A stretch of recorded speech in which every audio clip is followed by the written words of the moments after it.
Top story here on KCAL 9 News, also streaming on CBSN Los Angeles.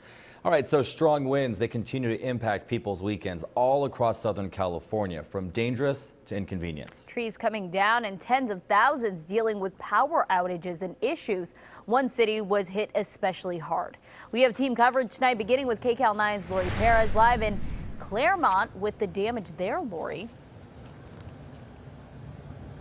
Yeah, I've been doing this for a long time, and I can genuinely say I was shocked by what I saw. I want to take you on a little bit of a tour here just to give you a taste of what we saw. I am not exaggerating when I say almost every street in Claremont has damage. Not just a few trees, not little trees, many, many massive trees like these. This is just one spot in town where one big tree after another was pulled from the ground, creating this mess of a maze that we are walking to right now. And there is a lot going on in Claremont tonight. There are crews all over town, not even trying to clean up, really, just trying to clear up things so that people can get around town. I checked a few minutes ago, and there are almost 5,500 people still without power. A lot of these trees, of course, fell on power lines and homes and roads, and it is stunning.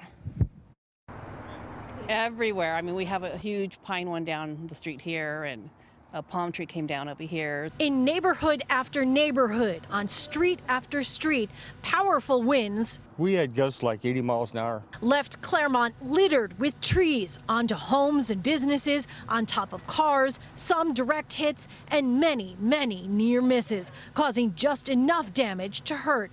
Jed Leano is the mayor. Was total shock. Just complete and total shock. We have hundreds of trees down that have either struck power lines, homes, cars. 50% of Claremont's residents lost power Friday night as high winds wreaked havoc across Southern California.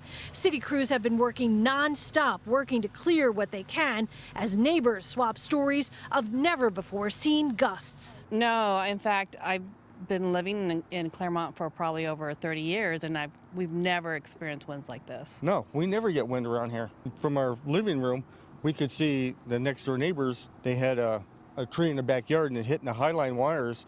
And it would, of course, when it hits the highline wires, it looks like fireworks. Remarkably, even with how many trees are down and how widespread the damage is, the city has not reported any major injuries or deaths. But with some residents coming up on 24 hours without power, the mayor knows there could be people in need.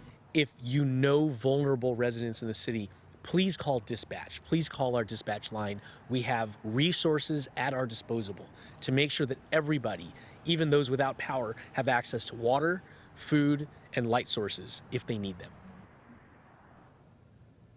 Now, hopefully power is restored for everyone soon, but if not, the mayor says they are trying to see if they can open up a city building tomorrow to provide a place for people to charge their phones and their laptops, other electronic devices. The city council is also set to vote on Tuesday on an emergency declaration. If they ratify that, that could open them up for more resources and funding for the extensive cleanup that they will need here in Claremont. We are live in Claremont. I'm Laurie Perez. Back to you.